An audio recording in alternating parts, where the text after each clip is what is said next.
Am I the jerk for asking my spouse to take 2 hours out of a friend's wedding day to celebrate our anniversary? My husband and I are in our mid-30s and have been married for 5 years. Due to various unfortunate reasons, including COVID-19, family illnesses, and my husband's immaturity, our wedding, engagement, and honeymoon experiences were really bad. I had been upset for a while, and my husband and I had talked about doing a vow renewal, just the two of us, and taking a second honeymoon on our 5th anniversary. My husband's friend asked him to be in his wedding on the same day as our anniversary last spring.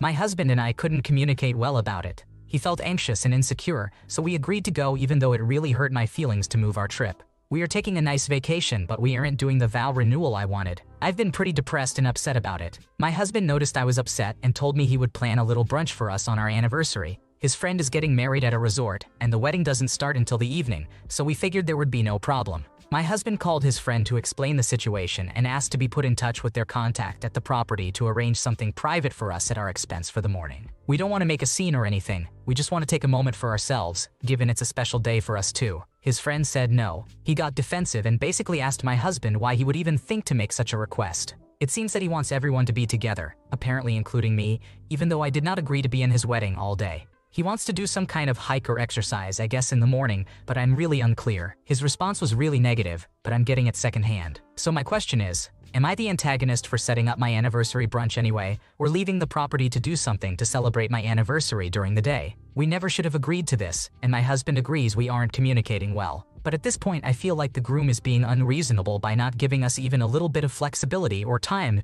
to ourselves after I sacrificed my celebration for him. So, am I the antagonist for doing it anyway? Also, would I be the antagonist if I told others at the wedding that he said no to our request? The real issue here seems to be the state of the actual marriage, not the celebrations surrounding it. Creating drama on someone else's wedding day just because yours didn't go as planned is definitely not the way to handle things. If it's been years and the feelings are still unresolved, a couple of hours at someone else's event won't offer a solution. You would be the asshole if you involve other guests and make it about your own problems. Am I the jerk for going back on my deal with my roommates and telling them they need to pay rent? Here is the revised text. Some background. I am a 26-year-old female, and my boyfriend, who is also 26 years old, will be referred to as Bean. We decided to move into a house that my father just bought. Before moving in, I learned that my roommates, Amber, a 24-year-old female, and her mother, Crystal, a 57-year-old female, were getting kicked out of their house due to it being unlivable. I agreed they could stay at my father's house with me for a short period. My father agreed, as long as it was not longer than 3 months. I told them they just needed to help with utilities. As the moving day approached, I kept learning things I did not like. Amber had a girlfriend, Mandy, who is a 21-year-old female, and Mandy was also going to be moving in with us. They had 2 dogs. One dog was not trained at all, and the other dog's training was lacking. I kept telling myself it was okay because it was only going to be for a month or 2. I gave Amber and Mandy a room upstairs and Crystal a room downstairs. I let them use the whole garage, all the walking space upstairs, over half of the fridge, and about half of the cabinet downstairs in the kitchen. I asked that if their dogs made a mess, they should clean it, and if they messed anything up, they should fix it. I thought it would be okay as long as it was only 3 months tops. Now, I am sitting here 2.5 months later. Crystal is leaving at the end of this month. I will miss her. She was great. However, Amber and Mandy have not set a date to leave and say they might be here for another 4 to 5 months. Their untrained dog urinated and defecated on the carpet so much in front of the bathroom that I had to remove it. The dog tore off part of the siding of the house when it was outside and made a big hole in the shed door, so now I have wild animals in my shed. My father came to me and told me that either they need to be paying rent or they need to leave because it has been over 2 months and there is now more damage to his house. He is angry. I told Mandy when she came home from work that they needed to pay some rent, perhaps around $200 or $300 a month. She kept saying they could not do that because they had other bills, such as phone, car, and medical bills, and they could not pay those and save money. Even after I told her we could talk about it more later when Bean and Amber were home, she would not leave it alone and kept trying to talk through it and fix the problem, as she put it. I yelled at her that there was nothing to fix. They either need to pay the rent or get out. I feel bad for yelling at her, but do not think I was in the wrong for asking them to pay more. By the way, they have not paid any of the utility bills because my father paid them all in advance for me. You are not the jerk. The original agreement was for 3 months, and they're the ones who haven't been honoring their end, such as paying utilities or cleaning up after the dog. The time to be a nice pushover ended the first time they missed a bill. Now is the time to find your backbone and get these squatters out. Tell them that the time is up, you can't support them any longer, and they'll have to find another solution. Am I the jerk for refusing to let my spouse hang their childhood blanket in our living room?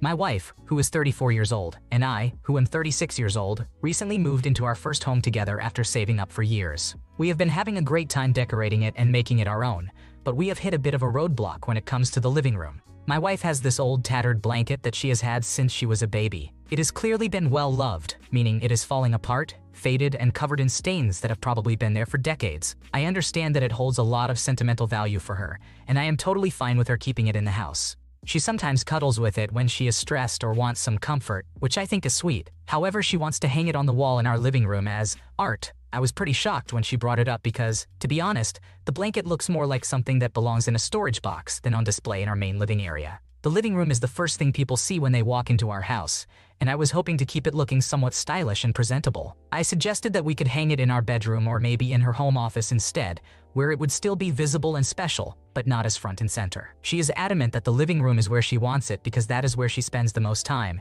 and she says it makes her feel safe and happy. This has turned into a bit of a standoff. She says I am being dismissive of her feelings and that I am trying to control how the house looks without considering what is important to her. I feel like I am just trying to keep our shared space looking nice, and I have even offered to frame the blanket or find a way to incorporate it more tastefully, but she says that is not the same. Now, she's barely talking to me and seems really hurt, which was never my intention. I am starting to wonder if I am being too rigid about this and not respecting her attachment to the blanket. Am I the antagonist for refusing to let my wife hang her childhood blanket in our living room? I disagree with her saying you're being dismissive of her feelings. You offered a compromise, like hanging it in the bedroom or her home office, which shows you're considering what's important to her. Meanwhile, she's refusing to compromise and insisting on having it exactly the way she wants it. Honestly, if anyone's feelings are being dismissed here, it's yours, OP.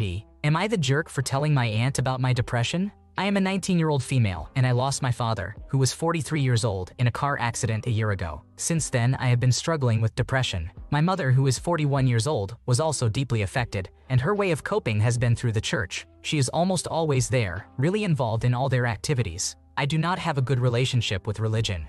I am bisexual and felt really unwelcome the one time I went to her church. The discussion there was borderline hate speech, not just against LGBTQ people, but also other religions. My mother keeps trying to convert me, which has led to fights, and my depression has only gotten worse. Earlier this month, my aunt, who is my father's sister, came to visit. We went out to dinner, and when I was not drinking, she asked why. I explained that I was starting a new medication and did not want to mix it with alcohol. My mother was clearly uncomfortable and tried to change the subject. My aunt said it is normal to feel depressed after such a loss and suggested I make a change to help me move forward. That is when she invited me to stay with her as long as I wanted. She lives in a neighboring country that speaks the same language as us. I saw it as an opportunity, and we talked a lot about it over dinner. When we got home, my mother was furious. She yelled at me, saying I should not tell people I am depressed because nobody cares, and accused me of just trying to get sympathy points from my aunt, making her look like a bad mother. After that, I started to withdraw even more, just going to work and then staying in bed. I did not want to eat, and I felt completely misunderstood and out of place.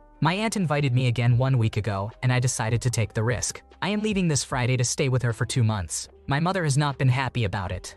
We have had more arguments, with her accusing me of rejecting her solution, church, but accepting my aunt's, making a change. Yesterday, just 3 days before I leave, I found out she is trying to rent out my room. She posted about it in a Facebook group and has been talking to girls from her church. Legally, the house is ours, 50% hers and 50% mine. The bills are not that high, and I could cover half if she wanted, but she has not even asked. I guess it is not about money. It feels like she is just trying to make me feel bad. I tried to talk with her, but she refuses to talk about it. She told me she is going to do whatever she wants because I am doing whatever I want. She is still saying I should not have told my aunt in the first place, and that I am an awful person for that. So, am I the awful person in this situation? Nothing you have done here makes me think you are the jerk here. Your mom seems toxic. WTF.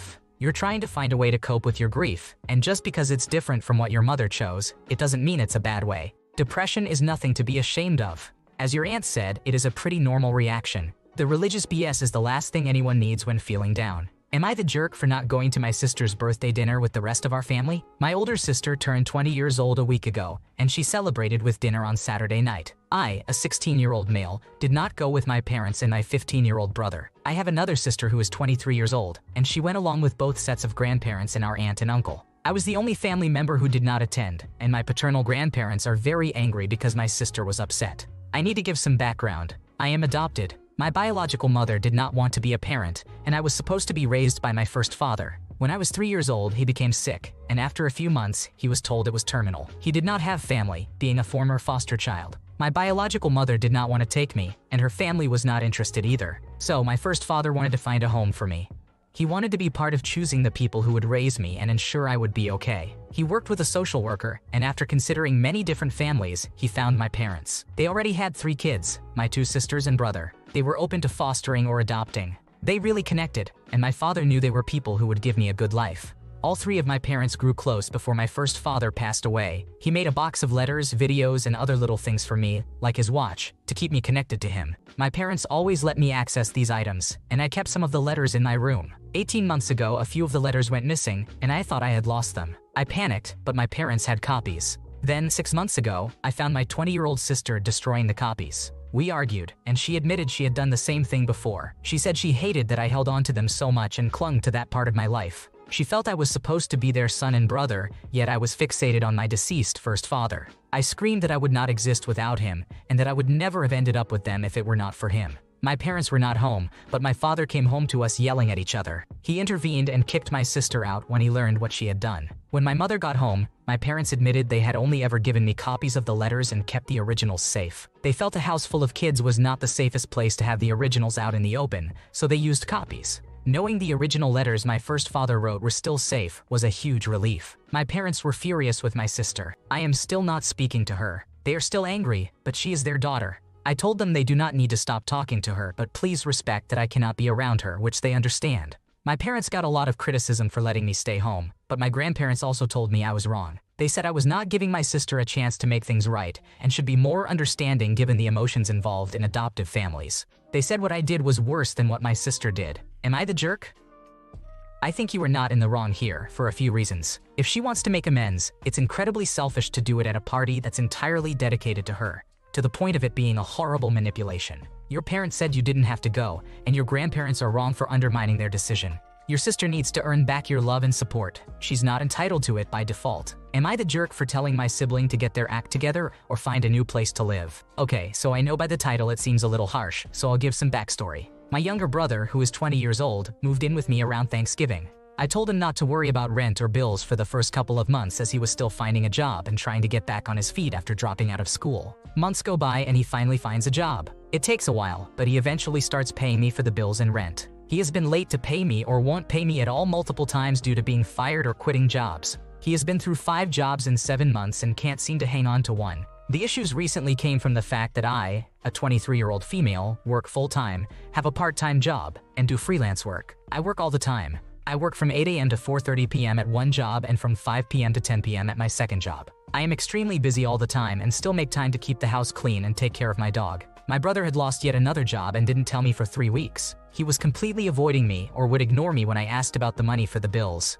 This is extremely frustrating because I was never home enough to talk to him in person. I had assumed that since he wasn't working and couldn't pay me for the bills, he would at least use his time to look for another job or clean up around the house. That, unfortunately, is not the case. I come home to dishes in the sink, dirty pans on the stove, trash everywhere, and plates and cups all over the house from when he has friends over while I'm working. It feels wrong to yell at him about getting his act together since I'm not his mom, and I shouldn't have to tell a grown man to clean up after himself and get a job instead of smoking in the basement with his friends all day.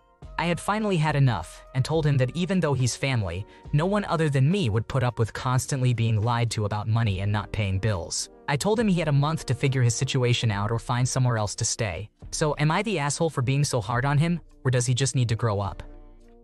It feels wrong to have to tell a grown man to clean up after himself and get a job, instead of smoking in the basement with his friends all day. You shouldn't have to house someone who wants to sit on his butt all day and have someone else pay and take care of him. Basically, he knows you'll continue to cover for him so he can slack off. It's time for some ultimatums. If he doesn't have a job within 2 weeks, he needs to find different living arrangements and start paying his share. Thanks for watching. When you subscribe, make sure to hit the bell to turn on notifications so you never miss a video. To finish listening to all the stories, check out the playlist in the description.